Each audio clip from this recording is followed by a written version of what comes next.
تھا۔ ایک اور دلچسپ واقعہ ہمیں ملتا ہے احادیث میں، قرآن مجید کی آیتیں نازل ہوئیں، لا یستوی القاعدون من المؤمنین، جو مومنین میں پیچھے بیٹھنے والے لوگ ہیں وہ ان کے برابر نہیں ہو رہے جو میدان جہاد میں بولو لڑتے ہیں۔ پیچھے بیٹھنے والے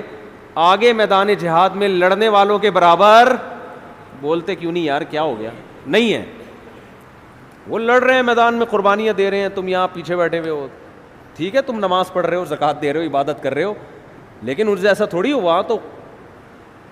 ہاتھ ضائع ہونے کا خطرہ، آنکھیں ضائع ہونے کا خطرہ، شہادت کا خطرہ، گرفتاری کا خطرہ، وہ 10 خطرے مول رہے ہیں، تو تم کیسے سمجھتے ہو کہ تم ان کے برابر ہو سکتے ہو؟ اب بعض صحابہ معذور تھے، ان کا جذبہ تھا میدان جہاد میں لڑنے کا، لیکن معذوری کی وجہ سے ان کو نبی جانے کی پرمیشن نہیں دیتے۔ وہ اتنے غمزدہ ہوتے کہ روتے تھے کہ کاش اللہ ہمیں صحت دیتا، ہم بھی جا کے لڑتے۔ اب جب یہ آیتیں نازل ہوئیں تو ان کا دل تو اور بیٹھ گیا کہ بھئی ہمارا تو بالکل انہی کی طرح لڑنے کا جذبہ ہے، ہمارے بازو میں طاقت نہیں، ہمارے کسی کوئی نابینا تھے، کوئی بیچارے معذور تھے پاؤں سے، کوئی اپاہج تھے،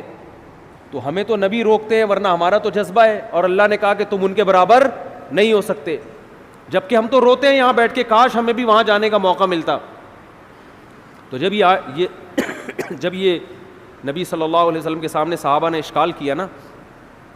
تو ایک صحابی فرماتے ہیں کہ آپ صلی اللہ علیہ وسلم کی ران مبارک میری ران پر تھی، ران مبارک میری ران پر تھی، تو کہتے ہیں کہ میں نے دیکھا نبی پر وحی کے آثار ظاہر ہونا شروع۔ صحابہ گئے نبی کی خدمت میں، یا رسول اللہ ہم تو معذور ہیں، اور اللہ کہہ رہا ہے لا یستوی القاعدون من المؤمنین والمجاہدون فی سبیل اللہ، پیچھے بیٹھنے والے اللہ کی راہ میں جہاد کرنے والوں کے برابر نہیں ہیں، تو ہم تو شوق سے تھوڑی پیچھے بیٹھے ہیں۔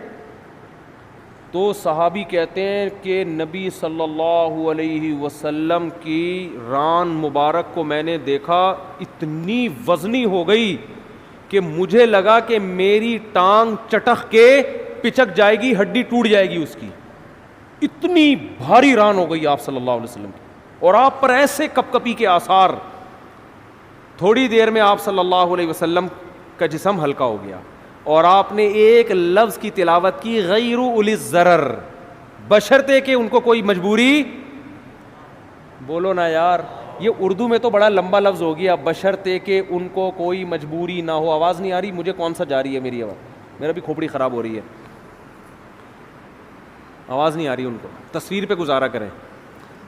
تو غیر اولی الضرر، بشرطے کہ ان کو ضرر نہ ہو۔ اردو میں تو یہ لفظ بہت لمبا ہے، عربی میں غیر اولی الضرر، بس اتنا سا لفظ نازل ہوا ہے اللہ کی طرف سے، اور صحابی کہتے ہیں اتنا جسم بوجھل ہو گیا کہ میری ٹانگ مجھے قریب تھا کہ ٹوٹ کے چٹک کے پچک جائے گی وہ، اور ایسے آپ صلی اللہ علیہ وسلم کے پسینہ نچڑنے لگا جہاں پہ۔